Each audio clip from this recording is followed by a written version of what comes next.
Bonjour à tous. Comment allez-vous? Je n'ai pas entendu un grand bien. C'est vrai qu'en ce moment, il y a la grippe. Mais comment allez-vous ce matin? Voilà, puisqu'on est là, c'est que la grippe n'est pas encore passée par nous. Donc pourvu que ça dure. On est heureux de se retrouver. Amen. On va laisser, ou alors elle est déjà passée, comme dit mon frère, dans mon oreillette. Et tu as été délivré. Amen. On va laisser nos frères et sœurs rentrer, s'installer. J'aime me rappeler que ces moments, ce ne sont pas des moments religieux ni rituels ou ritualisés. Les moments où on se retrouve le dimanche matin, il faut vraiment considérer que nous sommes un peuple qui se rassemble devant son Dieu, devant son Père. Et que ce matin, nous avons toute l'opportunité de rassembler tout ce que nous avons vécu dans la semaine et de l'apporter en offrande à notre Dieu. Ça peut être beaucoup de joie, ça peut être aussi des moments plus difficiles. Mais notre Dieu nous accueille tels que nous sommes. C'est ça la grande nouvelle. C'est qu'il n'attend pas que nous soyons standardisés. Nous sommes ce que nous sommes. Et si nous avons un cœur sincère et droit, alors notre Dieu nous accueille. Amen. On va prier pour ce temps. Seigneur, nous sommes profondément heureux de nous retrouver ensemble dans ta présence. Tu règnes dans les cieux. Tu sièges, Seigneur, au milieu des louanges de ton peuple, ici, aujourd'hui encore. Sur toute la surface de la terre et depuis de nombreuses heures, nos frères et sœurs dans le monde ont commencé à te célébrer. Maintenant, c'est notre tour et nous voulons y entrer avec un cœur entier.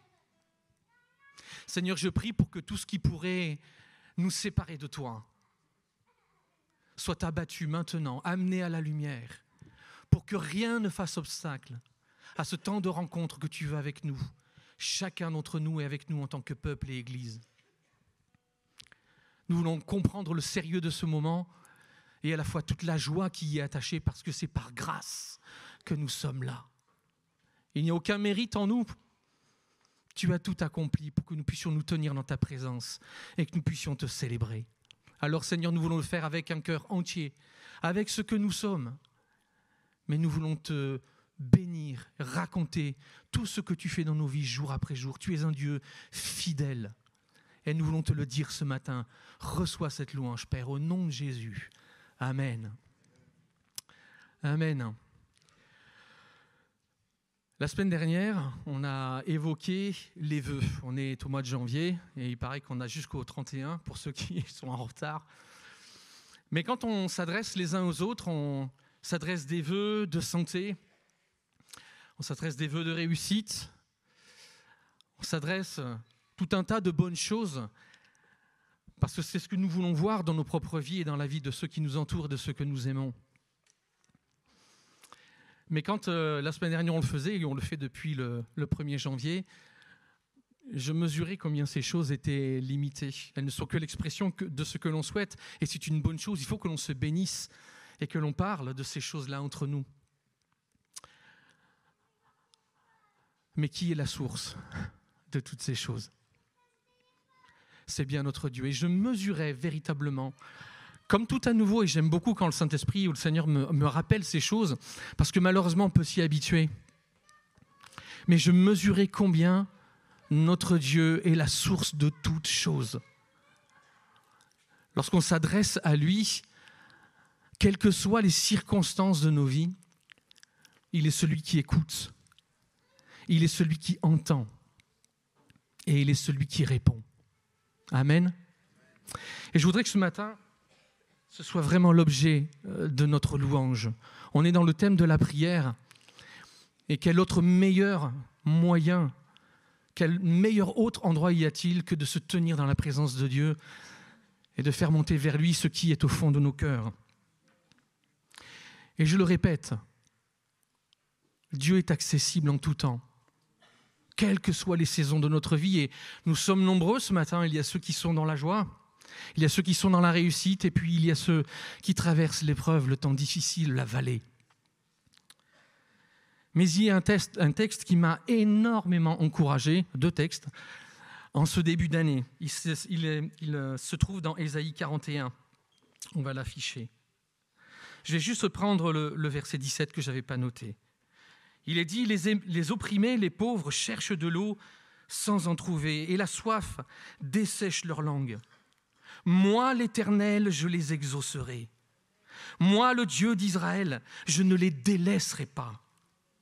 Je ferai sourdre ou jaillir, je ferai jaillir des rivières du sommet des montagnes. Je ferai jaillir des sources du milieu des vallées. Je transformerai le désert en étang rempli d'eau et le pays aride en source jaillissante. Je planterai dans le désert le cèdre et l'acacia, la myrte et l'olivier. Je ferai croître dans la steppe le cyprès, le pin et le buis, pour que tous voient et reconnaissent, et qu'ils observent, qu'ils comprennent que c'est la main de l'Éternel qui a fait tout cela, que le Saint d'Israël en est le Créateur. Et ce matin, je voudrais vraiment qu'on tourne les yeux vers notre Dieu pour le reconnaître comme la source de toutes choses. Que nous n'imaginions pas à un moment donné que nous soyons à l'origine ou à la base de quelque chose qui serait bon, mais que dans l'humilité, on puisse véritablement regarder ces choses comme la simple et pure grâce de notre Dieu. Il est le seul à pouvoir transformer, comme le dit ce texte, un désert en espace verdoyant, où de l'eau coule en abondance. Elle jaillit, elle ne s'écoule pas, elle jaillit. Et ce texte insiste pour que les personnes qui voient ces choses comprennent, voient, constatent, reconnaissent que c'est Dieu qui a agi. Et que ce matin, quelles que soient les circonstances de nos vies, ce qui est devant, ce que nous ignorons, parce que nous ignorons tant de choses, que nous puissions nous confier en notre Dieu, qui est ce bon berger. L'apôtre Paul pouvait le dire aussi en Philippiens 4, verset 19. « Aussi, mon Dieu subviendra pleinement à vos besoins. Il le fera selon sa glorieuse richesse qui se manifeste en Jésus-Christ. » Et je voudrais qu'on s'associe à ces paroles de notre apôtre, de notre frère. « À notre Dieu et Père soit la gloire dans tous les siècles. » Et l'Église dit « Amen ». Seigneur, nous voulons nous présenter devant toi, conscients de nos limites, conscients que ce qui est devant nous, nous l'ignorons. Mais tu connais toutes choses, Seigneur. Et ce que nous voulons, c'est, comme le dit Paul, nous voulons reconnaître que tu es Dieu et que c'est à toi seul que reviennent la gloire, la puissance et l'honneur. Amen. Levons-nous ensemble et célébrons notre Dieu ce matin parce qu'il est le bon berger.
tellement de joie, toujours présent.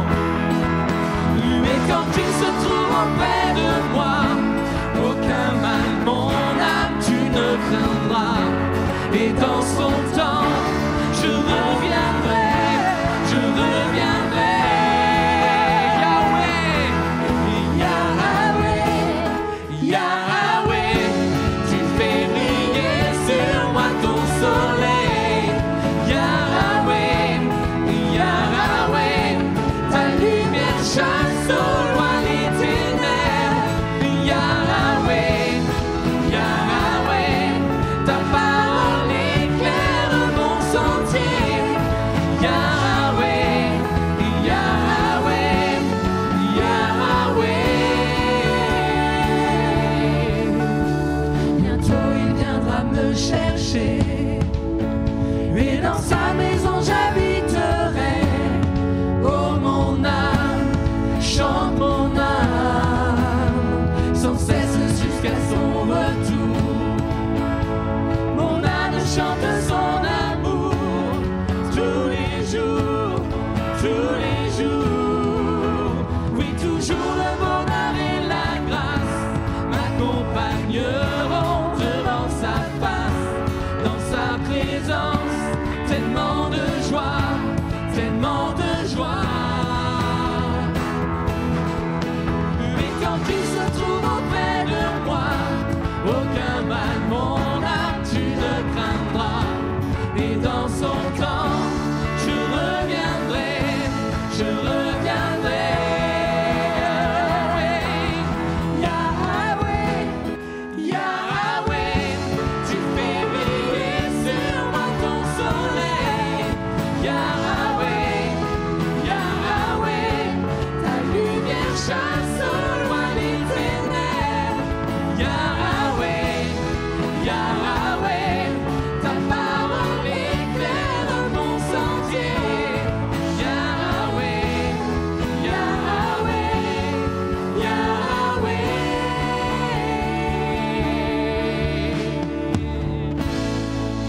Amen. On va chanter la bonté de notre Dieu.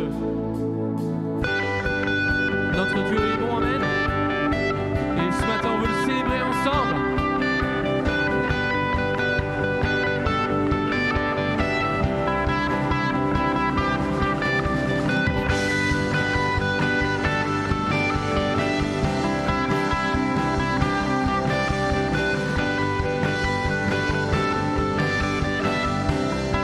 Je veux le proclamer.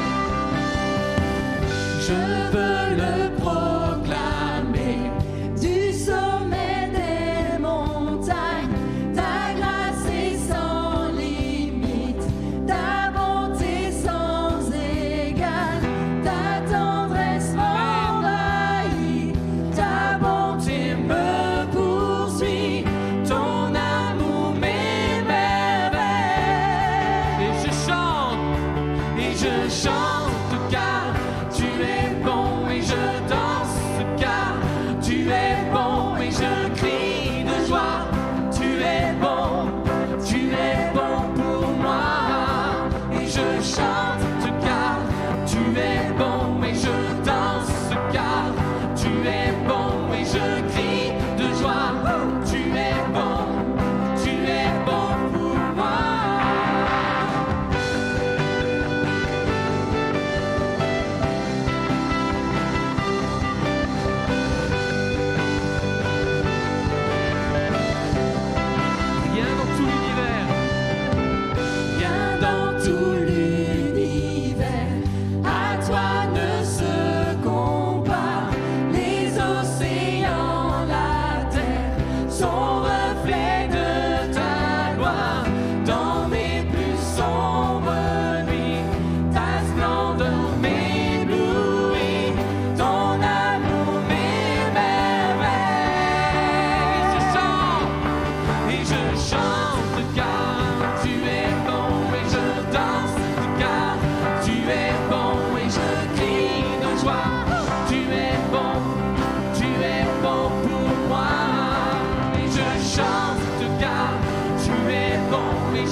Et je chante car tu es bon, et je danse car tu es bon, et je crie de joie.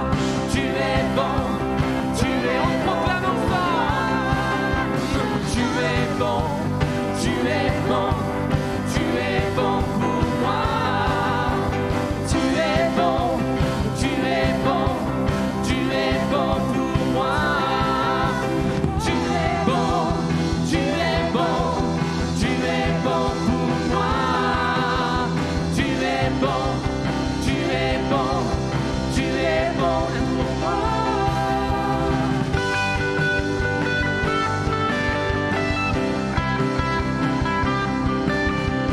Nous célébrer ta bonté, notre Dieu.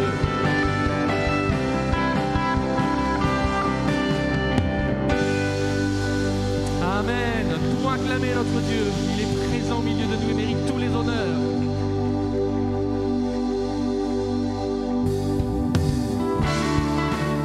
La parole de Dieu nous dit qu'il est notre Père et nous voulons nous approcher de lui comme ses fils et ses filles. La maison de notre Père est remplie de grâce et de bénédiction. Amen.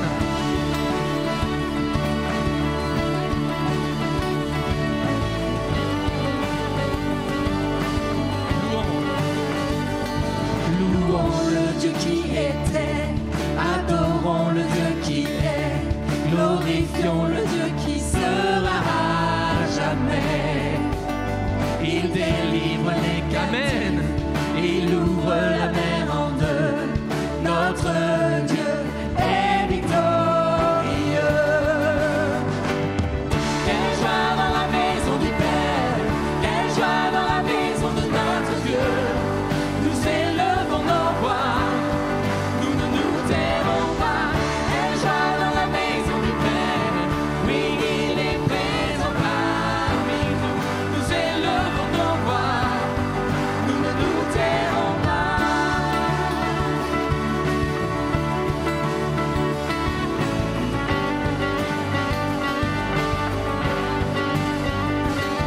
Louons le Dieu qui guérit, louons le Dieu qui agit, louons le Dieu qui nous ouvre le chemin. Sur la croix il s'est livré, puis il s'est ressuscité. Notre Dieu. Notre Dieu nous redonne la vie. Quelle joie dans la maison du Père, quelle joie dans la maison de notre Dieu. Nous élevons nos voix, nous ne nous tairons pas. Quelle joie dans la maison du Père, oui, il est présent parmi nous. Nous élevons nos voix,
notre Dieu.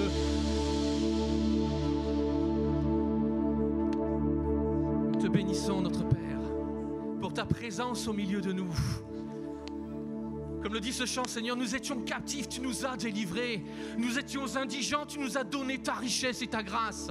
Mon âme exulte de joie, Seigneur. Les mots me manquent pour te dire combien, Seigneur, je te suis reconnaissant pour ce que tu as accompli. Reçois notre adoration et notre louange. Amen. Alléluia. À ton nom toute la gloire, Seigneur. Tu es digne, notre Père. On va laisser aller les enfants qui doivent rejoindre leur club, leur classe. Et on va rester dans cette attitude de reconnaissance. Ce chant disait que nous étions dans une condition passée, mais notre Dieu est intervenu. Et il nous a réhabilités comme ses fils et ses filles. Nous voulons t'adorer, Seigneur.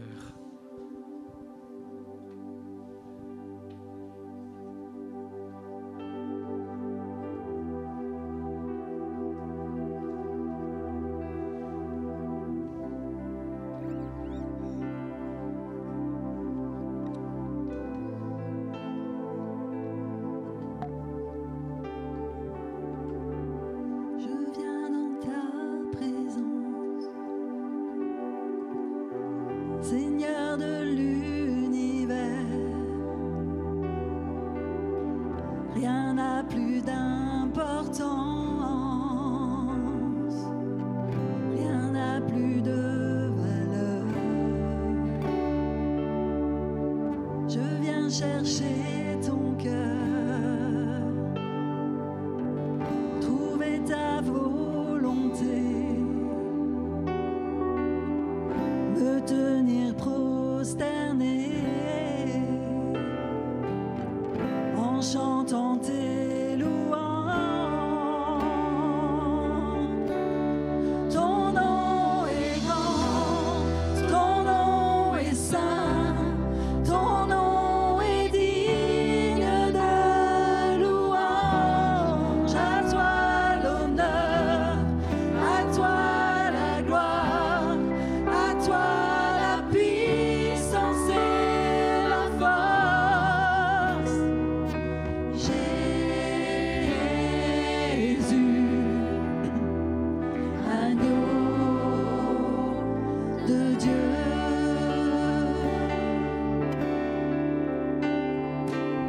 Je viens dans ta présence, dans ta présence. Déposer mes fardeaux, Tout ce qui me retient, tout ce qui me retient, de m'approcher de toi. Tu es mon bouclier, amen. mon bouclier, Mon abri, mon seul bien. mon seul bien. Vers toi, Seigneur, mon Dieu, les mains font nos mains. Seigneur, mon Dieu, Je veux lever les mains. Ton nom est grand, ton nom est grand, ton nom est saint, ton nom est digne de louange. À toi l'honneur, à toi la gloire, à toi la puissance et la force. Ton nom est grand, ton nom est saint, ton nom est digne de louange. À toi l'honneur, à toi la gloire, à toi la puissance et la force. Jésus, agneau de Dieu. Ton nom est grand, ton nom est saint. Ton nom est digne de louange. À toi l'honneur, T'adorons. à toi la gloire, à toi la puissance et la force. Ton nom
veut s'incliner devant ta grandeur, Seigneur.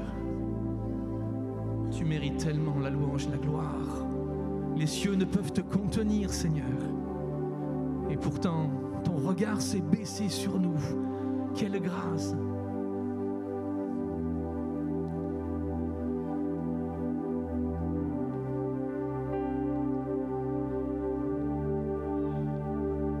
Quand je sens de l'univers les astres que tu as créés, les océans, les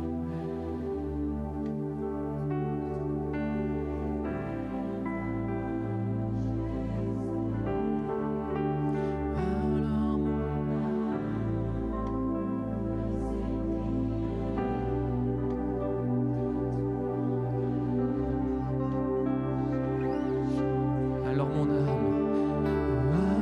mon âme veut s'écrier de tout mon cœur. Je veux chanter.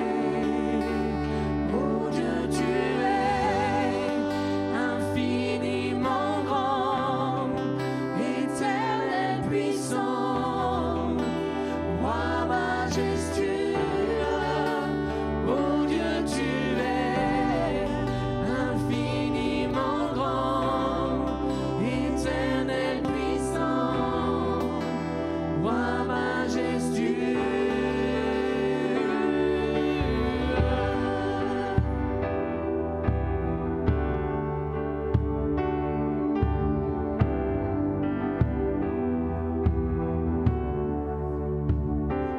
Quand je songe que tu m'as fait, que tu t'es révélé à moi, amen, que pour moi tu as tout créé, tout me révèle ta bonté. Alors mon âme veut s'écrier de tout mon cœur. Je veux chanter, alors mon âme veut s'écrier de tout mon cœur.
élever nos voix les uns après les autres dans des prières courtes.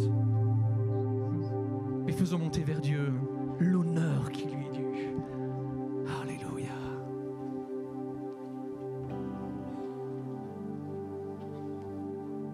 Je veux te célébrer, Seigneur, parce que tu es véritablement un bon berger. Tu connais parfaitement mes besoins, Seigneur, et je veux cesser, Seigneur, d'être inquiet. Tu pourvois en tout temps et en toutes choses, Seigneur. Et ma confiance est en toi.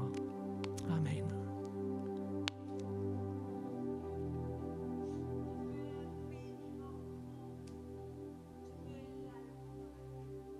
À ton nom la gloire, Seigneur.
Saint, saint est le Seigneur, l'Éternel des armées. Amen. La gloire, la terre est remplie de sa gloire, Seigneur. Tu es saint et on est vraiment indigne. Et merci pour ton salut, merci pour toi, Seigneur, pour ta beauté, pour ta majesté, ton immensité et ta grandeur, Seigneur. On ne peut être que ébahi par toi et sois Amen. glorifié dans nos vies. Merci, Seigneur, pour tout. Au nom de Jésus, amen. Merci Seigneur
Amen.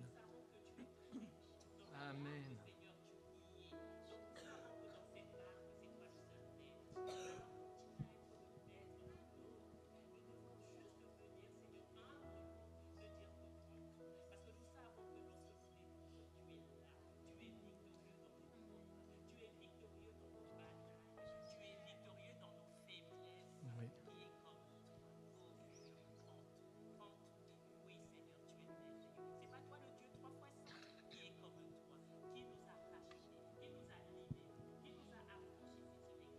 Amen.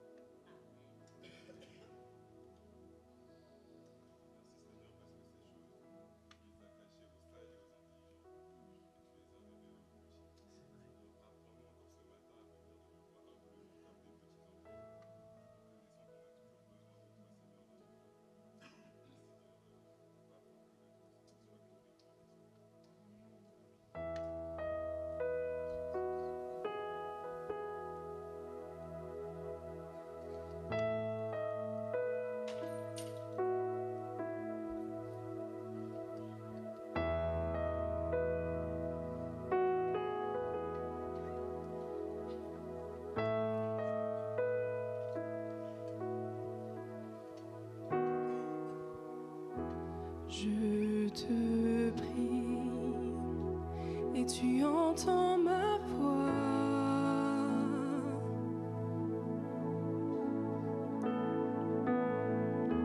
Je fléchis les genoux devant toi.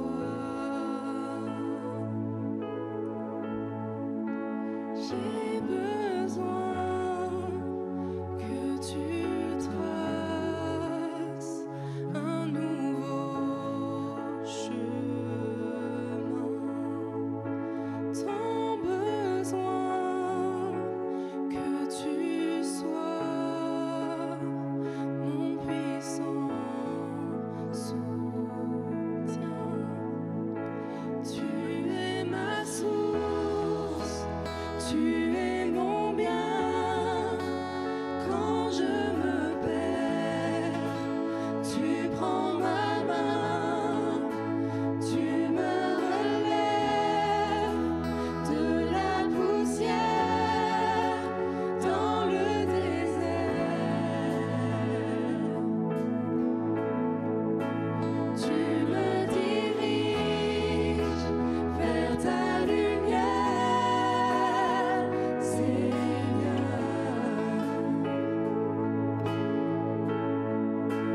Tu es mon Père, tu restes Dieu dans mon désert.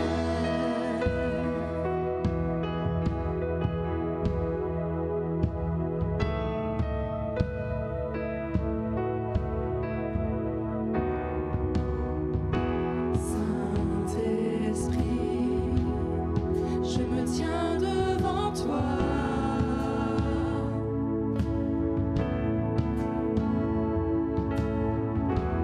À l'abri, dans le creux de tes bras. J'ai besoin de ton feu qui me purifie. Tant besoin de ta vie, alors je m'écris. Tu es ma source, tu es mon bien.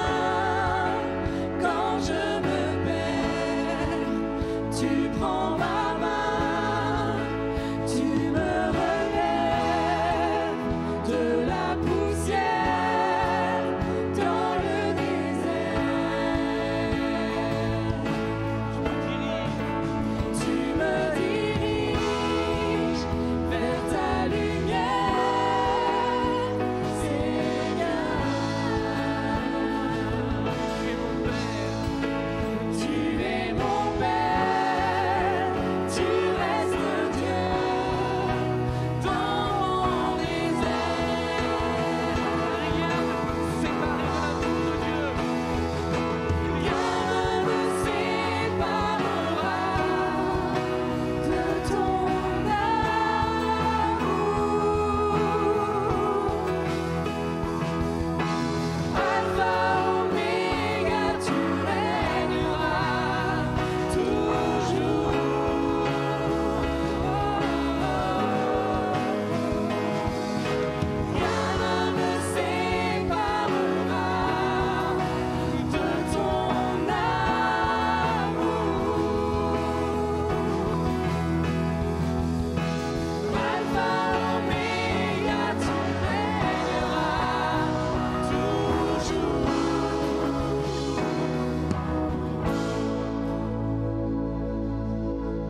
Bonjour à tous, prions.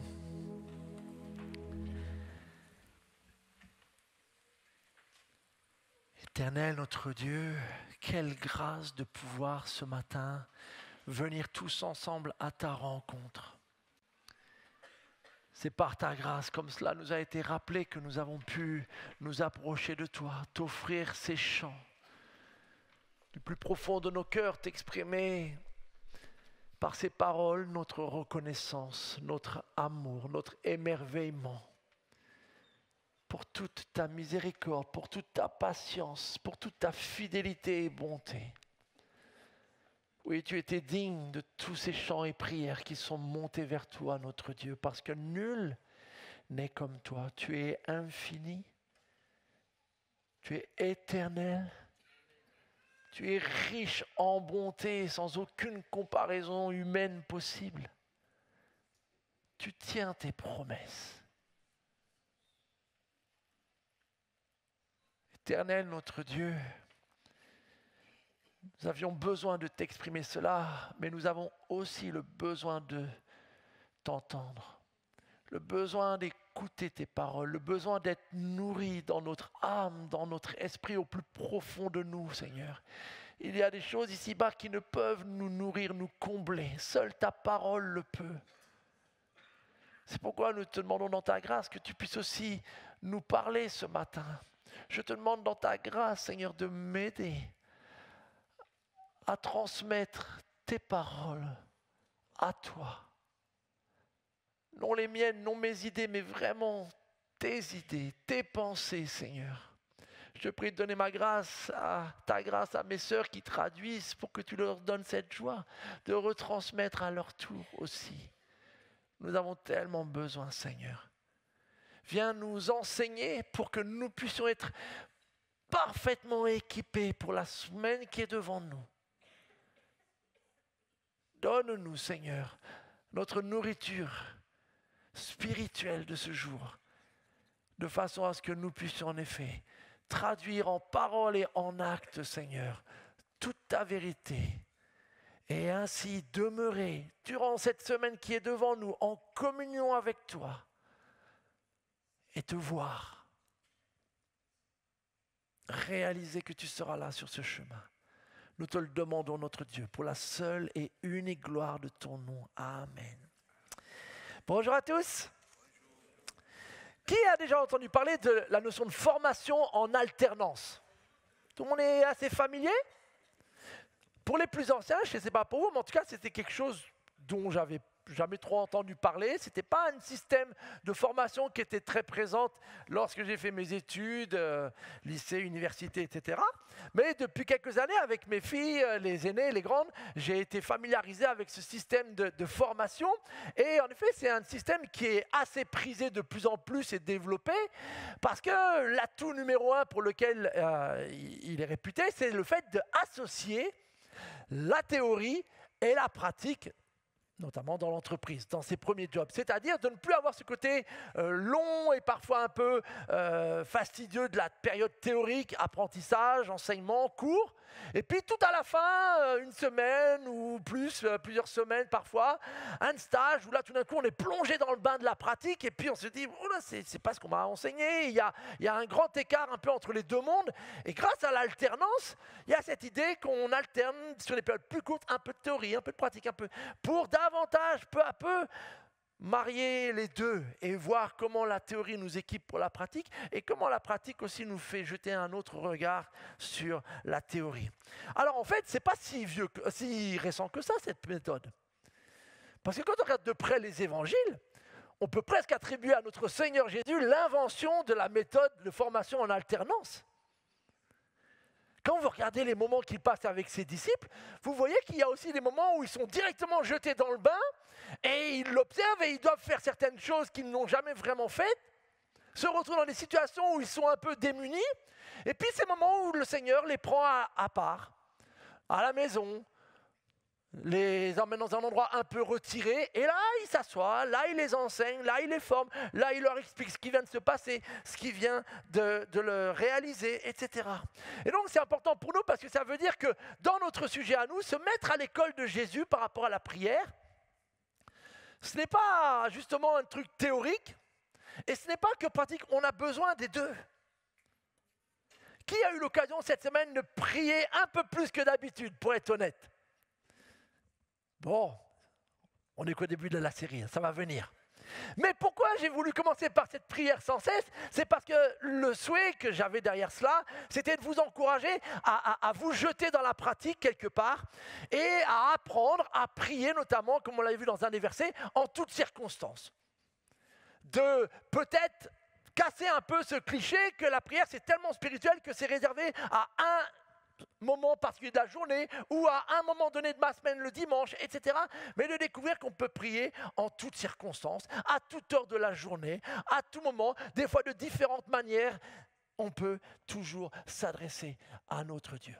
Maintenant, si vous avez fait cela, probablement ça soulève aussi des questions. Et donc, on a besoin maintenant un peu de l'aspect théorique. Et c'est probablement ce qui s'est passé aussi dans la vie des disciples, lorsque, à un moment donné, dans un passage assez connu, il nous est dit qu'un jour, Jésus priait dans un certain lieu, et quand il eut fini, l'un de ses disciples, on ne sait pas lequel, lui demanda « Seigneur, apprends-nous à prier. » Est-ce que la question est venue parce qu'ils avaient réalisé que le Seigneur avait une autorité dans sa prière? Est-ce que c'était par rapport à sa pratique? Il l'avait probablement déjà observé, passer des nuits, se lever très tôt le matin ou rester tard le soir. Probablement, ils avaient aussi réalisé que chaque fois qu'il prie, il y a un accomplissement incroyable.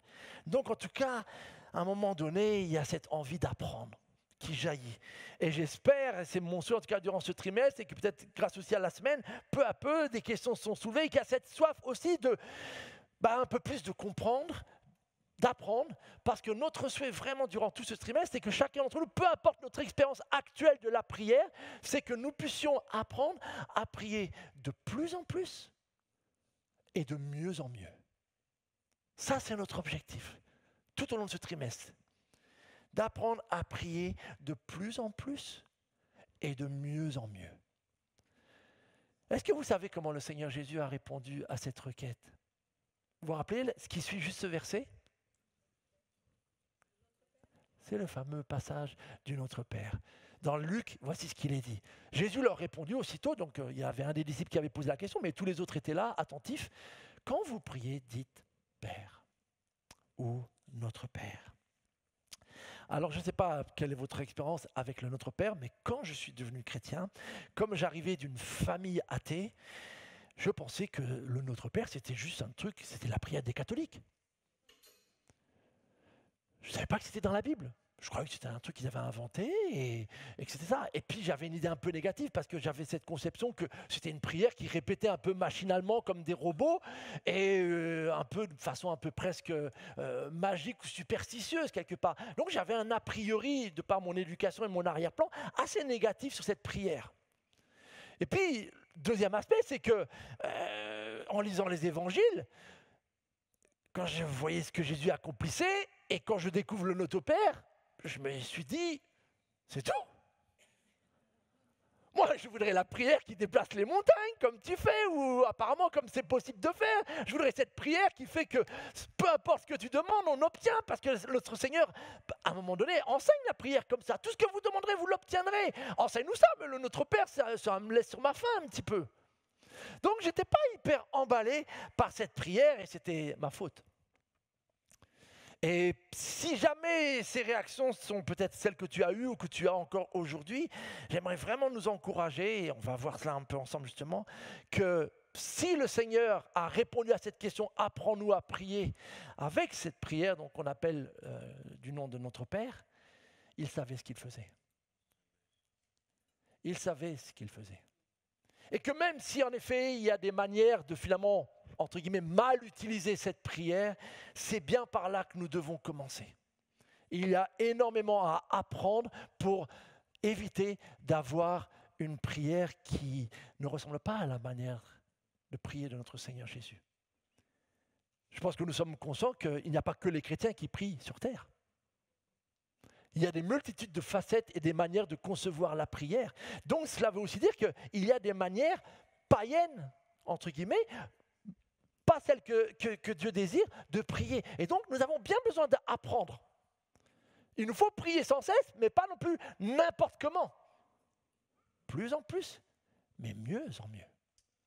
Et donc, on va regarder ce fameux, et je vous lis dans la version de Matthieu. Dans Luc, on a une version un petit peu plus courte du fameux donc, Notre Père. Mais dans Matthieu, il y a la version peut-être la plus connue, donc on va lire dans la version de Matthieu.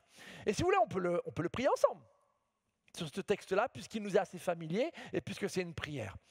Priez donc ainsi. Notre Père qui es aux cieux, que ton nom soit sanctifié, que ton règne vienne, que ta volonté soit faite sur la terre comme au ciel. Donne-nous aujourd'hui le pain dont nous avons besoin. Pardonne-nous nos torts envers toi, comme nous aussi, nous pardonnons les torts des autres envers nous. Ne nous expose pas à la tentation. Et surtout, délivre-nous du diable. Car c'est à toi qu'appartiennent le règne, la puissance et la gloire pour l'éternité. Amen. En effet, si vous pardonnez aux autres leurs fautes, votre Père céleste vous pardonnera aussi. Mais si vous ne pardonnez pas aux autres, votre Père ne vous pardonnera pas non plus vos fautes. Je voudrais commencer par 3 remarques peut-être évidentes comme souvent, mais parfois c'est ce qui est évident qu'on rate. Donc du coup, je préfère toujours quand même faire ces premiers constats. La toute première, bien évidemment, c'est la manière dont le Seigneur commence notre Père.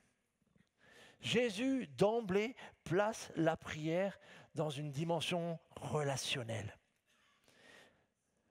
Nous prions Dieu, le seul, l'unique créateur, le Tout-Puissant, le Dieu infini, le Dieu que nous avons chanté tout à l'heure avec tous ses différents attributs, ce roi majestueux, infiniment grand, tout-puissant, parfait, sans aucune mauvaise aspect, pensée, impureté, un Dieu incroyable, extraordinaire, et que Jésus-Christ nous invite à appeler Père. Autrement dit, dès le départ, dans son enseignement, Jésus invite ses disciples qui ne partaient pas de zéro. Ils connaissaient les psaumes, ils avaient déjà une vie de prière, ils avaient appris à prier à la synagogue comme tout jeune garçon. Mais Jésus d'emblée les invite désormais, dans cet apprentissage de la prière, à bien se rappeler cette dimension relationnelle qui inclut à la fois la confiance et le respect. Notre Père qui est aux cieux. Et donc, dans ton approche, dans ta pratique, ton développement de la prière, il te faut aussi apprendre à ne jamais oublier cette dimension fortement relationnelle qui est que tu pries ton Père céleste. Nous avons tous eu un Père et il se pourrait que selon la relation que nous avons tissée avec lui, l'image soit plus ou moins déformée. Quelle que soit l'image que nous avons pu recevoir d'un Père, nous avons un Père qui est aux cieux, parfait et qui nous aime. Et plus nous grandirons dans cette compréhension de l'identité réelle de notre Père, un Père bon et infiniment bon, plus nous pourrons développer cette confiance de qui nous prions et cette sécurité de celui à qui nous nous adressons. Nous ne prions pas une force. Nous ne prions pas une puissance lambda inconnue. Nous nous adressons à Dieu, l'unique, et ce Dieu-là, Jésus nous invite à l'appeler notre Père. Le deuxième aspect dans cette prière, c'est sa dimension complète. Qu'est-ce que je veux dire par là? C'est que vous avez vu qu'en seulement quelques phrases, Jésus englobe tout, depuis le règne de Dieu au ciel, à notre pain quotidien de ce jour. Jésus arrive à englober ces deux extrêmes, donc quelque part l'ensemble de tout ce pourquoi nous pourrions prier. Et je pense que si Jésus volontairement dans son apprentissage fait ça, c'est qu'il veut nous protéger de 2 dangers, de 2 équilibres. L'un pourrait être d'être tellement spirituel que l'on ne laisse plus aucune place dans la prière pour nos besoins. Non, moi je suis au-dessus de tout ça, j'ai pas de temps à perdre à prier pour mon pain quotidien, pour la journée d'aujourd'hui, ou pour ceci ou cela. Non, moi je prie Dieu, je loue Dieu, je Dieu. Vous voyez, le danger d'être tellement spirituel que l'on a un certain mépris pour les choses d'ici-bas. Jésus ne nous enseigne pas cela. Et c'est confirmé par les psaumes, où nous voyons bien des psaumes qui sont parfois très terre à terre. Il y a un autre extrême que Jésus justement nous invite à avoir, c'est qu'on pourrait avoir une vision tellement centrée sur nous qu'en effet, on ne prie plus que pour nos besoins, que pour notre pain quotidien et tout ce qui gravite autour, et on oublie cette dimension qui englobe l'adoration, la louange, que tout le monde soit sanctifié. Donc, rien qu'en quelques versets, Jésus nous montre qu'il doit bien y avoir la place pour tout cela et dans un équilibre. Ce n'est pas être hyper spirituel que de ne jamais prier pour son pain quotidien. Et ce n'est pas prier de la manière dont Jésus nous invite à prier que d'oublier d'adorer notre Dieu lorsque nous lui exposons aussi nos besoins. Et troisième remarque générale, c'est le fait qu'il y a un mouvement quand on prie. Il se passe quelque chose. Alors que je prie, il y a une transformation qui se passe en moi. Qu'est-ce que je veux dire par cela? C'est qu'en fait, prier, c'est bien avoir les pieds sur terre, puisqu'on pense à notre pain quotidien, mais c'est en même temps toucher le ciel quelque part. En étant relié, en relation avec mon Père céleste qui est aux cieux, par la prière, j'invite toute la réalité de ce qui est vrai dans le royaume de Dieu à descendre, à venir. D'où cette fameuse phrase, que ta volonté soit faite sur la terre comme au ciel. Il y a un mouvement dans la prière. Et donc dans la prière, ce n'est pas moi qui dis à Dieu ce qu'il devrait faire. Mais c'est moi qui commence à comprendre de plus en plus qui est mon Dieu, quelles sont les valeurs du royaume, et j'invite cela à descendre. En moi, le premier, dans mon entourage, sur terre. Donc la prière, c'est d'une puissance incroyable parce qu'en vivant cela, je suis moi-même transformé, mais j'invite l'action de Dieu à venir. Vous comprenez pourquoi Luther a dit que l'une des personnes dont le diable a le plus peur, c'est un homme à genoux qui prie. Parce que même une personne tout seul, même un petit enfant tout seul dans sa chambre qui prie pour un sujet, l'ennemi tremble. Parce que, pas à cause de cet enfant, mais à cause de ce mouvement que cet enfant est en train de vivre et de la puissance qui est réellement peut-être invisible à nos yeux, mais d'une réalité dans le monde spirituel. Donc, il y a ces trois petits constats que je voulais nous rappeler. Je voudrais maintenant qu'on se penche sur trois verbes extrêmement importants que si Jésus les a placés dans une prière modèle, ne peuvent pas être anodins et on ne peut pas passer dessus. Le tout premier verbe, c'est « donne ». C'est le premier verbe après avoir exprimé cet amour, cette admiration pour notre Dieu, que ton nom soit sanctifié, que ton règne vienne. Le premier verbe qui jaillit, c'est « donne ». Un des verbes les plus simples du vocabulaire. Mais une fois de plus, il n'y a rien d'anodin si Jésus met cela en premier. Il nous enseigne clairement que l'une des facettes ou l'un des synonymes de prier, c'est demander. Lorsqu'on dit « donne », c'est qu'on demande à Dieu, en effet, de nous donner. Alors, on va creuser tous les aspects de cet aspect de prière qu'on pourrait appeler la prière de demande, la requête, etc., dimanche prochain. Mais on répondra justement à toutes ces questions qui gravitent autour de cette prière. Comme celle, par exemple, pourquoi demander Dieu si Dieu sait tout? Qui n'a pas à un moment donné lutté avec cette question? Et puis une autre encore bien plus complexe, comment ça se fait que dans mes prières, dans ce que je demande, il y a des choses qui reçoivent un exaucement et puis pas d'autres? Est-ce que le problème vient de moi? Est-ce que je manque de foi, etc., etc. Donc tout cet aspect de la prière de demande au programme dimanche prochain. La chose que je voudrais soulever pour nous ce matin, c'est la précision que Jésus dit. Donne-nous aujourd'hui notre pain quotidien. Franchement, si le Seigneur Jésus n'avait pas glissé dans sa prière, personne ne l'aurait ajouté. Ça paraît tellement banal. Honnêtement, qui prie réellement pour son pain quotidien? Qui se préoccupe vraiment pour ce qu'il va manger ce midi? À part les mamans qui se disent pourvu que je ne fasse pas griller le poulet au four, je ne sais pas. C'est quelque chose qui est devenu tellement pour nous. Alors qu'est-ce que le Seigneur a bien pu vouloir dire ? C'est intéressant, il y a plusieurs pères de l'Église. Alors les pères de l'Église, peut-être des fois on utilise l'expression et tout le monde ne sait pas. Les pères de l'Église, c'est le nom qu'on donne aux théologiens des tout premiers siècles des chrétiens. Donc d'à peu près du 2e au 5e siècle à peu près. Tous les grands théologiens, à un moment donné, on leur a donné le nom de pères, les pères de l'Église. C'était des pasteurs et en même temps des théologiens. Et plusieurs pères de l'Église trouvaient tellement cette prière, donne-nous notre pain, tellement un peu banale, etc., qu'ils ont tous essayé un peu de la spiritualiser. Non, Jésus parle du pain spirituel, etc. Donc ils voulaient, parce que ça faisait tellement un peu léger, c'est bon pour les enfants ça. Mais ce n'est pas ce que Jésus a dit. S'il avait voulu dire « donne-nous notre pain spirituel », eh bien, il aurait dit « donne-nous notre pain spirituel ». Mais Jésus nous a bien invités à demander et à prier « donne-nous notre pain quotidien, notre pain de ce jour ». Et en fait, ça correspond bien à une partie de son ministère. Jésus n'a-t-il pas justement concrètement donné à manger des pains et des poissons à une foule qui était affamée ? N'a-t-il pas donné du vin à un jeune couple dont le mariage risquait de tourner de façon catastrophique parce que le vin venait à manquer? Est-ce qu'il n'a pas donné du repos physique, des fois, à ses disciples fatigués?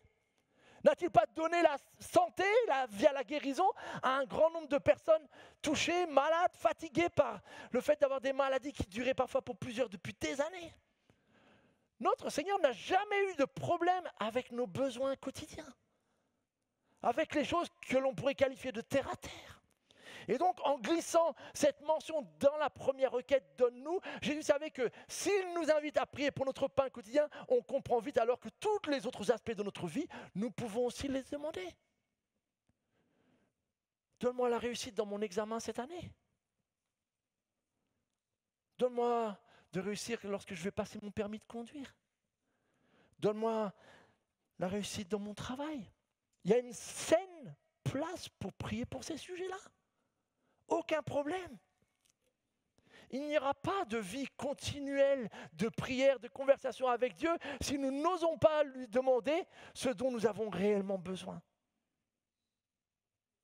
Il peut y avoir un déséquilibre, mais à force de tellement craindre les déséquilibres, on finit par ne même pas voir ce qui est évident. Jésus t'invite sans aucun souci à lui exprimer ce dont tu as besoin. N'a-t-il pas dit à quelqu'un un jour « Que veux-tu que je fasse pour toi ?» Et ça, en même temps, c'est une question lourde, vous imaginez? Alors, si n'importe qui vous pose la question, vous allez peut-être répondre vite fait. Mais si le Seigneur Jésus te dit « Que veux-tu que je fasse pour toi ?» Il est probable qu'en fait, tout d'un coup, tu réfléchisses vraiment parce que tu sais que ce que tu vas demander, tu pourrais bien en effet le recevoir. Et donc, du coup, tu te dis « Ok, en fait, au final, qu'est-ce que je veux vraiment ? À quoi est-ce que j'aspire le plus ? » N'hésitons pas à demander et à prier. Deuxième verbe, c'est ce verbe « pardonner ». Je voudrais creuser un peu plus ce verbe, honnêtement. Parce que je trouve que c'est quand même surprenant que dans une prière modèle, ce soit sur cela que le Seigneur insiste presque le plus. C'est la requête la plus longue dans la prière de notre Père. Et j'ai lu volontairement les versets qui sont juste après, parce que juste après la prière de notre Père, après le Amen, vous avez vu qu'aussitôt, Jésus rajoute un complément, un éclairage sur cet aspect-là. Pardonner.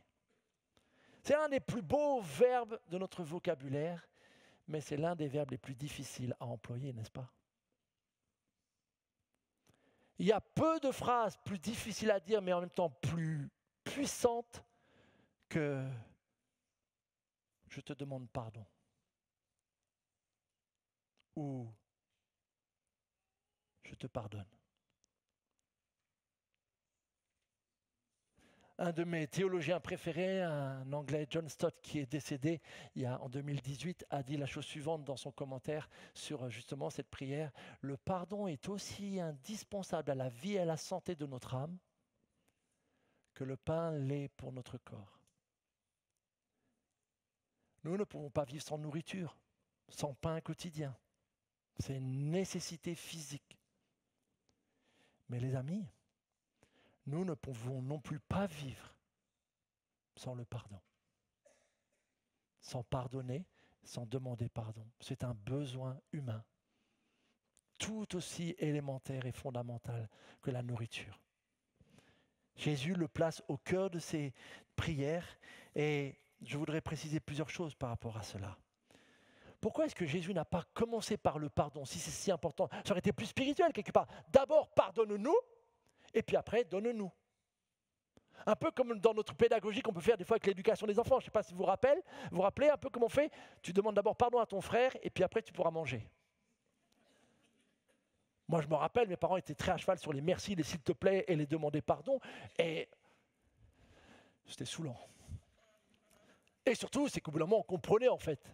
Et moi, je me rappelle des fois avec mon frère, tu demandes pardon et puis tu pourras aller jouer avec les copains. Ok, pardon.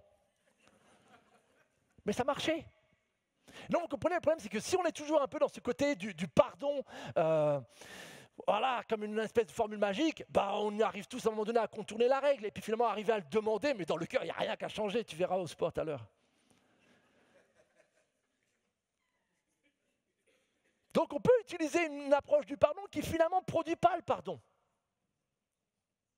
Si on le fait comme règle quelque part, un peu légaliste. Et je me demande si le Seigneur n'a pas fait volontairement, d'abord donne-nous, et après pardonne-nous. Parce que je pense que par ce biais-là, il a voulu nous enseigner quelque chose et de sa pédagogie qu'il a lui-même utilisée avec beaucoup de ses concitoyens. Je pense que derrière cette pédagogie-là, il y a la volonté quelque part qu'en expérimentant la générosité de Dieu d'abord, tout ce qu'il nous donne et que nous ne méritons pas. Ce matin, nous respirons tous par la grâce de Dieu. Est-ce qu'on l'a mérité ou pas? Je ne sais pas. Nous avons tous des vêtements. Est-ce qu'on le mérite plus que des personnes qui actuellement manquent de vêtements? Pas convaincu. Hein? Nous avons peut-être aujourd'hui la grâce d'une bonne santé qui a fait qu'on a pu se déplacer. Est-ce que c'est un mérite? Non, c'est une grâce. Nous bénéficions peut-être d'un travail qui nous permet de subvenir à nos besoins, etc., etc. Et donc, par ce côté donne-nous qui est exaucé et que parfois on oublie, je pense qu'il y a la volonté de notre Seigneur de d'abord réaliser tout ce qui nous est donné. Et après, dans le pardon, il commence par pardonne-nous devant. Donc, nous recevons ce pardon de Dieu pour que quelque part, ce soit du constat de la générosité de Dieu envers nous qui nous donne tellement et nous pardonne tellement que nous puissions à notre tour redonner. Pour être très honnête, je n'ai pas en moi des réserves de grâce et de générosité qui soient infinies. Je n'ai pas ces réservoirs. Je ne sais pas si vous avez un réservoir bien fourni pour arriver constamment à avoir la quantité qu'il vous faut pour faire grâce, pour être généreux, pour pardonner, etc. Et tout. Non. J'ai besoin d'être constamment renouvelé, rempli, conscient de tout ce que Dieu me donne, de tout ce que Dieu me pardonne. Et alors, comme d'un effet naturel, recevoir de cela et puiser dans cela la capacité à mon tour à redonner en étant généreux et à redonner ce pardon en pardonnant moi aussi. Et c'est tout le sens de la parabole de Jésus dans le même évangile de Matthieu en chapitre 18 où il y a tout un texte, je ne peux pas vous lire toute la parabole, mais elle est un enseignement sur le sens du pardon et sur le problème de la non-réciprocité ou en tout cas de la non-retransmission de ce qu'on a reçu à ce serviteur qui se voit pardonner une somme astronomique qui est impayable, une dette, et qui, lorsqu'il rencontre son ami qui lui doit 3 fois rien, est incapable de refaire la même chose. Et le maître, le roi dans la parabole lui dit, il le fait convoquer ce serviteur qui avait agi ainsi, et il lui dit, serviteur mauvais, tout ce que tu me devais, une dette impayable, je te l'avais remis parce que tu m'en avais supplié, pas parce que tu le méritais, pas parce que tu m'as dit, ok, donne-moi un délai, non, tu m'en avais supplié. Et donc, ne devais-tu pas toi aussi avoir pitié de ton compagnon comme j'ai eu pitié de toi?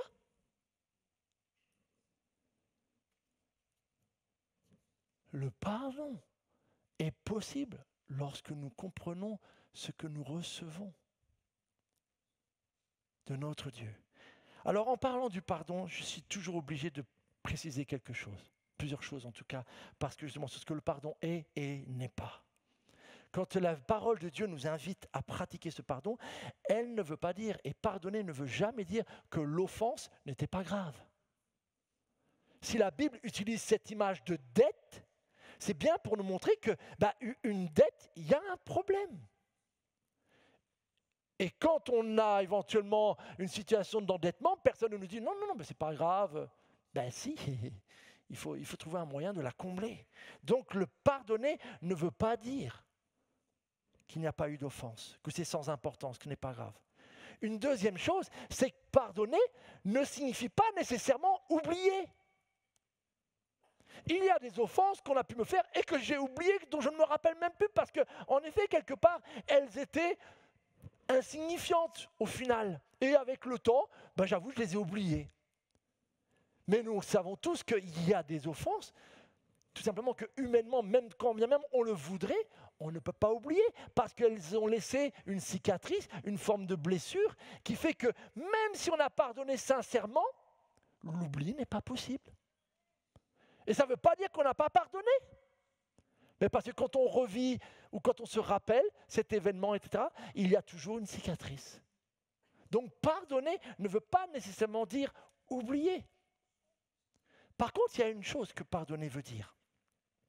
C'est que le pardon sincère, lorsqu'il est offert, justement, mes amis, c'est que c'est la possibilité de ne plus utiliser le souvenir de la faute contre la personne.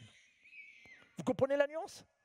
C'est-à-dire que lorsque je pardonne sincèrement à quelqu'un, je refuse de continuer à vivre cette relation avec cette personne-là en lui rappelant et en réveillant sans cesse le souvenir de ce qu'elle a fait dans le passé. Parce que là, ça veut dire qu'au final, en effet, non seulement je n'oublie pas, mais je réutilise la dette pour bâtir ma relation dans l'avenir. Pardonner peut signifier que j'ai toujours des émotions d'appréhension et des émotions. Mais par contre, je n'utiliserai pas le passé pour dicter mon avenir. Donc ça, c'est important et le Seigneur le met clairement dans son enseignement sur la prière comme au cœur. Pardonne-nous nos offenses. Donc tout d'abord, prendre conscience de tout ce que Dieu nous remet.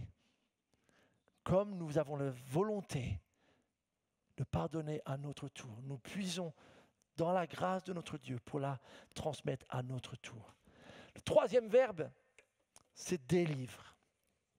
Alors là aussi, on n'a pas le temps d'entrer dans tout le dossier, le sujet de ce qu'on appelle parfois le combat spirituel, parce que nous allons l'aborder, rassurez-vous, ce trimestre, lorsque nous allons parler de la prière d'intercession, auquel on peut plus facilement associer le combat spirituel. Donc c'est un sujet important, on va le traiter. C'est d'autant plus important parce que j'ai le sentiment qu'il y a une tendance maintenant derrière l'expression combat spirituel à tout mettre.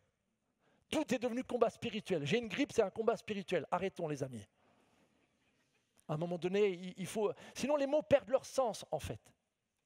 Donc on va voir ce qu'est vraiment le combat spirituel dans quelques dimanches de cela et on essaiera de comprendre. Mais il faut juste garder la mesure des choses et ne pas des fois utiliser des expressions comme ça à tout bout de champ parce qu'elles finissent par ne plus vouloir rien dire. Donc on va creuser ça tous ensemble dans quelques dimanches, rassurez-vous. La première chose que je veux juste soulever par rapport à cette prière, c'est que le premier combat dont Jésus parle finalement, c'est en nous qu'il a lieu. C'est en nous. Il y a en toi et moi un combat, une fragilité qui fait qu'en fait, nous sommes vulnérables. Nous sommes vulnérables à la réalité qu'il y a un ennemi spirituel. Nous avons un Père céleste, mais nous avons un ennemi spirituel. Et qui, lui, veut nous piéger dans les domaines où il nous sait plus fragiles. Jésus met ça au cœur de son enseignement sur la prière. Ce combat, il est en nous. Il se présente devant nous dans nos semaines. Et par rapport à cela, le Seigneur Jésus nous invite justement à prier et à lui demander sa protection, sa délivrance. Alors il y a plein de manières de traduire ces 2-3 versets. C'est pour ça que dans les versions de Notre Père, vous avez plein d'expressions. Ne nous conduis pas, ne nous soumets pas, ne nous expose pas, etc., etc., etc. Mais l'idée est inséparable, c'est que c'est le Seigneur qui veut nous piéger, c'est l'ennemi spirituel qui veut nous piéger. Et dans toute cette dimension des épreuves, des tentations qui peuvent se présenter à nous, nous demandons la protection. Et nous demandons la protection contre une personne, celui qui veut nous faire tomber, l'ennemi spirituel, le diable. Donc nous pouvons, par nos prières, appeler cette protection, mes amis. Et nous sommes encouragés à le faire. Particulièrement, voilà, si nous ressentons que nous allons être face à des situations dans lesquelles nous nous savons fragiles, une semaine difficile, etc. Demandons la protection et la délivrance de notre Seigneur. Demandons-lui la grâce d'apprendre la sagesse, la vigilance, la résistance, etc. C'est le sens de cette prière, à mon avis, que Jésus nous invite à faire. Donc voilà, j'espère que tout cela peut alimenter notre désir, en tout cas, d'apprendre à prier. On est d'accord, c'est quelque part très basique dans un certain sens. Mais ce n'est pas grave, on doit d'abord devenir des experts avec ce qui est basique avant d'y ajouter des choses qui pourraient être un peu plus complexes ou un peu plus exigeantes pour nous. Maintenant, comme il se peut que nous soyons les uns les autres, et c'est certain peut-être à des étapes différentes de notre pratique de la prière, j'ai essayé de penser à 3 exercices concrets pour cette semaine. On va essayer de faire ça assez régulièrement pendant cette série, d'avoir des exercices, un peu de travail scolaire. Vos enfants, ils ont des fois le DEF à faire en famille, ou ils ont des choses, donc j'ai du boulot pour vous. Vous êtes en alternance, non? Donc le cours théorique est quasi fini. Cette semaine, vous êtes en stage. Voici 3 exercices, vous choisissez, vous pouvez faire l'un ou l'autre ou les 3, ça dépend de vous. Le premier, c'est que j'aimerais vous encourager à pratiquer le Notre Père. Vous allez peut-être être surpris, mais oui, je veux que vous le pratiquiez. J'aimerais vraiment vous encourager tout d'abord à le mémoriser si ce n'est pas encore le cas. Qui connaît le Notre Père? Ok, super. Vous avez déjà un premier exercice quasi validé.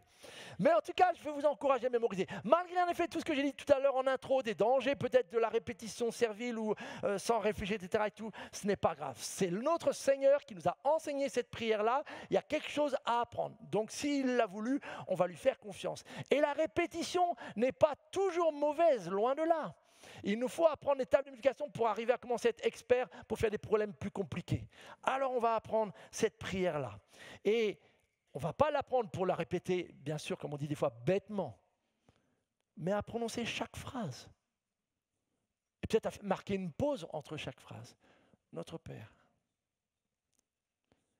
que ton nom soit sanctifié. Et prenez le temps d'écouter chaque phrase, de mesurer le poids. Et une fois que vous êtes à l'aise, que vous l'avez mémorisé, et si c'est déjà le cas, vous avez déjà ça fait, je vous invite en fait à la personnaliser.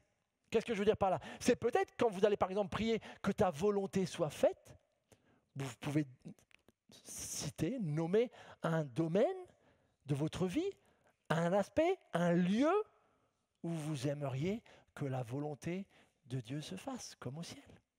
Je prie très souvent que la volonté de Dieu se fasse en Corée du Nord, comme au ciel. Parce que c'est l'un des lieux sur Terre où j'ai l'impression que c'est le plus obscur qui existe. Donc vous pouvez la personnaliser. Quand vous allez prier « Donne-nous notre pain », vous pouvez aussi y ajouter une demande concrète que vous traversez. Donc personnalisez, prenez-la, d'abord on la mémorise et après, peu à peu, vous la personnalisez. C'est hyper simple et vous pouvez le faire comme ça plusieurs fois dans votre semaine, dans votre journée, à différents moments de la journée et vous entraîner à ça. Ça, c'est le premier exercice. Le deuxième, il est assez proche.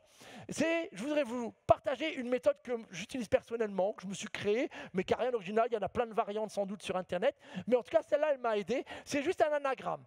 C'est un peu le Notre Père, mais c'est dans le but de vous permettre de prier plus longtemps. Le Notre Père, si vous le priez même tout doucement, en 1 minute 30, c'est bâclé. Donc du coup, c'est vrai que c'est bien, on va apprendre, mais ce n'est pas non plus comme ça qu'on va apprendre à passer du temps dans la prière. Or, le facteur temps dans la prière nous transforme aussi. Donc, avec ce petit anagramme, si vous le mémorisez, vous allez pouvoir passer 1 demi-heure, 1 heure et même plus dans la prière. L'anagramme, il veut dire la chose suivante. P, notre Père. Pause. Qu'est-ce que je veux dire par là? C'est que justement, prenez le temps quand vous priez, de peut-être marquer un temps de silence pour juste réfléchir. Je suis en train de parler à Dieu, mon Père. Parfois, vous le savez, on peut tellement prier vite qu'on finit en fait de réaliser qu'on est en train de parler avec Dieu en fait. Et en fait, on prie et puis on a déjà la tête ailleurs. Donc, marquez une pause. P, R, reconnaissance. Remerciez pour aujourd'hui ce que vous avez vu le Seigneur agir ou cette semaine, partagez vos sujets de reconnaissance. Commencez par cela. Comptez les bienfaits. Donc R, reconnaissance. O, pour justement oser demander, donne-nous. Et là, vous pouvez exprimer après un temps de réflexion et dire, Seigneur, j'aurais vraiment besoin que tu fasses ça. Et là, c'est des demandes pour vous, ou éventuellement votre cercle familial proche. Mais vous demandez, osez demander ce dont vous avez besoin. C'était le pardonne-nous, et donc là, ça devient confessez vos offenses En effet, après avoir demandé, après avoir remercié, prenez un peu un temps et dire « Seigneur, je te demande pardon peut-être d'avoir parlé ainsi. Je demande pardon d'avoir réagi de cette manière-là. » Donc prenez un temps pour confesser vos fautes. Et choisissez, parce que c'est un choix. Seigneur, je te demande pardon parce que, tiens, quand mon patron m'a dit ça, sur le coup, j'ai mal réagi. Mais je veux lui pardonner, etc. Choisissez à votre tour de pardonner. I, pour intercéder. L'intercession, c'est quoi? Pour faire très simple, c'est prier pour les autres. C'est un moment où vous ne demandez plus pour vous, mais vous demandez pour d'autres. Ça peut être des personnes individuelles, ça peut être un pays, ça peut être une institution, ça peut être n'importe quoi, ça peut être un groupe de personnes. Et là, vous intercédez. Et alors là, vous imaginez bien que la liste peut être très grande. Vous pouvez un jour prier pour les membres de vos familles, un autre jour, vous pouvez prier pour tous les gens qui sont autour de vous, voisinage, collègues, un autre jour, vous pouvez prier pour des pays dont on parle en ce moment d'actualité, etc., etc. Il y a plein de méthodes très faciles pour faire des petites listes d'intercession. Et donc là, ça peut rallonger votre temps de prière de façon considérable. Pour l'écoute, un élément qui est souvent oublié dans la prière, rappelez-vous, c'est un dialogue. C'est une conversation qu'on veut avoir avec Dieu. Dites-vous bien que si vous êtes connecté au Seigneur, vous êtes dans un dialogue, il se pourrait bien que lui aussi ait envie de vous dire des choses. Il se pourrait bien que lui ait envie de vous rappeler des situations. Donc prenez un temps de silence. Mettez-le dans votre prière. Et vous pouvez terminer ensuite par la louange. Vous voyez, c'est extrêmement simple, mais avec juste cette petite méthodologie, même si vous ne passez que 3-4 minutes sur chaque chose, vous priez déjà facilement une demi-heure. Et croyez-moi, si vous faites ça plusieurs fois par semaine, vous allez vraiment apprendre à prier. Et en ayant ce côté anagramme, vous êtes sûr de ne pas vous enfermer dans une seule et unique approche de la prière, que la reconnaissance, ou que demander des choses pour moi, ou que l'intercession pour les autres, et vous vous oubliez vous-même, etc. Donc ça vous permet d'avoir un certain équilibre de l'approche de la prière. Ça va pour cet exercice? OK? L'idée, c'est d'essayer de le faire peut-être plusieurs fois cette semaine. Ça serait bien? OK. Et le dernier, priez à plusieurs. Pourquoi je dis à plusieurs? Parce que vous avez remarqué que c'est notre Père.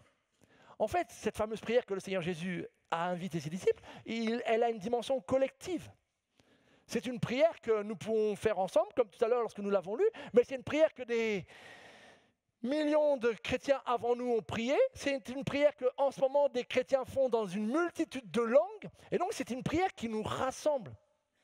C'est une prière que je peux faire avec mon conjoint, c'est une prière que je peux faire avec mes enfants, c'est une prière que je peux faire avec un frère, avec une sœur. Et donc derrière cela, ce que je voudrais vous encourager, c'est peut-être pour vous aider, vous encourager dans votre vie de prière, si ce n'est pas déjà le cas, à trouver avec qui je pourrais peut-être de temps en temps me retrouver pour prier. Il y a des années de cela, quand j'étais encore sur Nantes, le papa de Mireille, l'épouse de Evis, on travaillait ensemble. Et plusieurs matins par semaine, on se retrouvait dès 5h ou 6h, ça dépendait de l'été ou l'hiver, pour prier ensemble. Croyez-moi, à cette époque-là, me lever à 5h pour prier, ce n'était pas forcément ma tasse de thé. Mais comme je savais que j'allais le retrouver, et comme lui savait qu'il allait me retrouver, vous comprenez bien qu'on était quand même obligé d'y aller, quoi. Parce que si l'un des deux laissait l'autre en plan, il valait mieux pas venir au bureau à 9h. Je t'ai attendu à 5h. Donc du coup, mais ça m'a entraîné. Et de prier à plusieurs, à deux, etc., ben, ça nous a encouragés et on a appris à prier. Et quand vous priez, ben, si vous ne débutez pas, vous pouvez commencer par prier ensemble le Notre Père.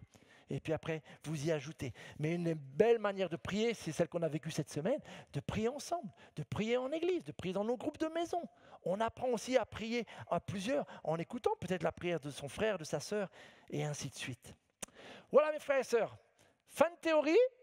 Je vous souhaite un très bon stage, une bonne mise en pratique, que le Seigneur nous encourage, et surtout que l'on puisse avoir cette joie de prier de plus en plus, et de mieux en mieux. On va lui demander sa grâce. Notre Père,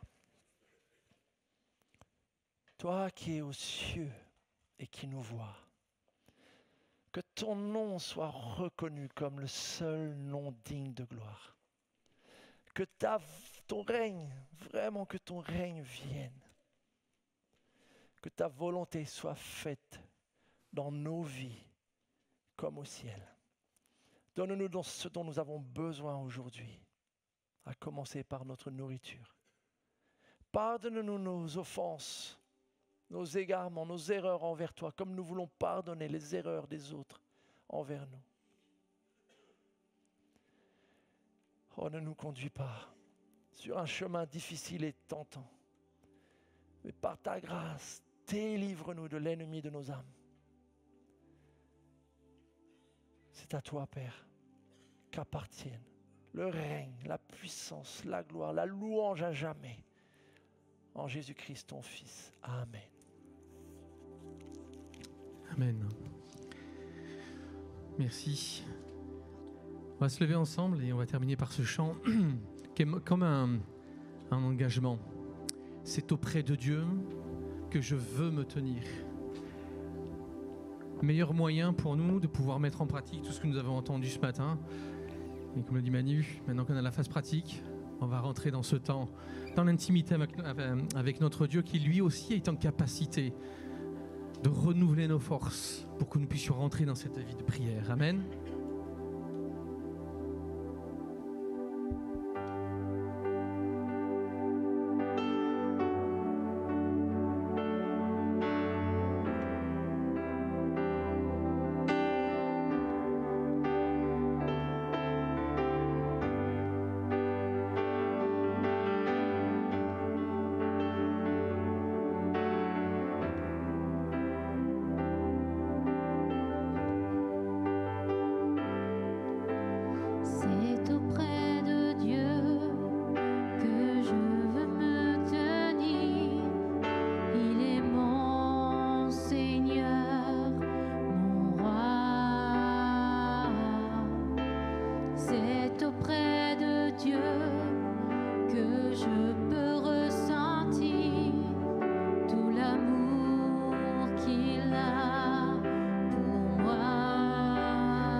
La casquette de Mickey, qui est en ce moment à Roissy et qui prêche là-bas.